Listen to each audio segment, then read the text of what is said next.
Hello everyone. जैसा कि आप सभी जानते हैं कि कल हमारा बीएड सेकेंड ईयर का नॉलेज लैंग्वेज एंड करिकुलम का एग्ज़ाम होने वाला है। उसी को मद्देनज़र रखते हुए यूनिट फर्स्ट के मैं आपको नोट्स प्रोवाइड कर रही हूँ। एपिस्टोमोलॉजी को कहते हैं ज्ञान शास्त्र। प्रस्तावना: मीमांसा दर्शन वेदों में पूर्ण आस्था रखने वाला दर्शन है। वेद के दो प्रमुख भाग होते हैं, ज्ञान कांड और कर्म कांड।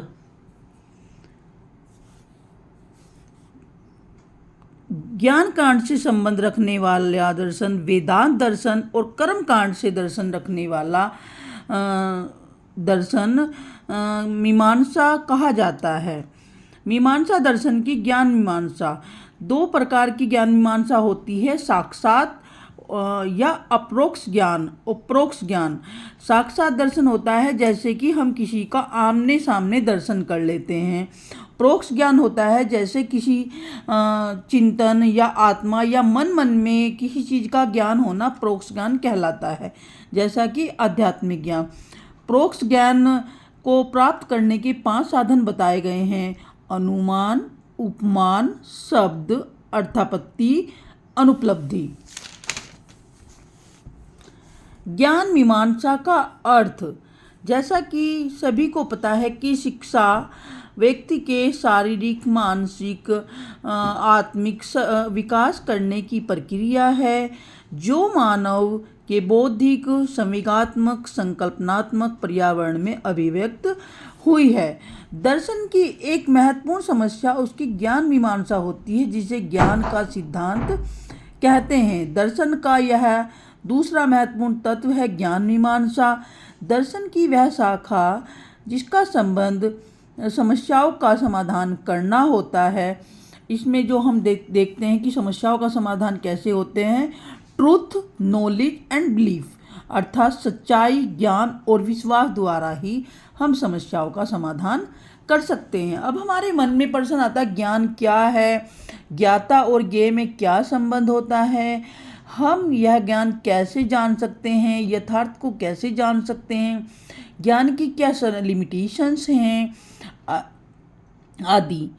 इम्मानुएल कांट एक जर्मन दार्शनिक थे जिन्होंने ज्ञान मीमांसा के क्षेत्र में एक स्थायी एवं महत्वपूर्ण योगदान दिया है।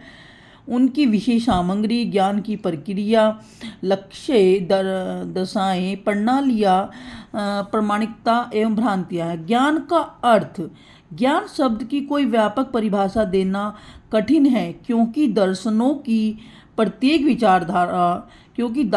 की प्रत्येक विचारधाराओं में अपने ढंग से ज्ञान की परिभाषा दी है जिसका संबंध द्रव्य और सत्य से होता है।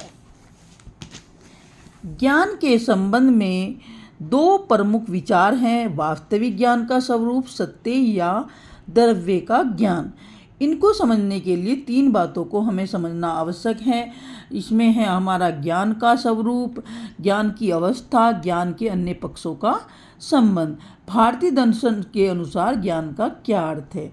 भारतीय दर्शन के अनुसार ज्ञान का अर्थ समझने के लिए 4 परिस्थितियों का समझना अति आवश्यक है। इसमें हमें जो है सत्य की वस्तुनिष्ठता को जानना होगा, ज्ञान की क्या सार्थकता है उसको जानना होगा, ज्ञान की सत्यता को जानना होगा, तार्किक प्रतिगप्ति की सत्यता को जानना होगा। अब हम सोचते हैं कि बच्चों, जैसे कि प्रश्न पूछ लिया शिक्षा ज्ञान क्या होता है, तो हमें ज्ञान से पहले शिक्षा का अर्थ, परिभाषा एग्जाम में लिखने होंगे जिससे आपके मार्क्स आप अच्छे ऑब्टेन कर पाएंगे। शिक्षा के आपके उद्देश्य क्या होते हैं? शिक्षा के उद्देश्य, अरविंद ने कहा है, शिक्षा का मुख्य उद्देश्य होना चाहिए विकसित होने वाली आत्मा का विकास करना, जो उसमें सर्वोत्तम है उसे व्यक्त करना और उसे श्रेष्ठ कार्य के लिए पूर्ण बनाना। शिक्षा के उद्देश्य बताए हैं: शारीरिक विकास करना, आध्यात्मिक विकास करना, ज्ञानेंद्रियों का विकास करना, विशिष्ट क्षमताओं का विकास करना, मानसिक विकास, व्यक्तित्व का विकास, नैतिकता का विकास, सामाजिक विकास, अंतःशक्ति का विकास, संवेगात्मक विकास। ये आपके शिक्षा के उद्देश्य बताए हैं। ये आपकी यूनिट कंप्लीट होती है और नॉलेज का अर्थ और परिभाषा कैसे आपको एग्ज़ाम में डिफ़ाइन करना है, ये हमने आपको समझा दिया है। आप इसको अच्छे से वॉच करें और अपना समझें। Thank you.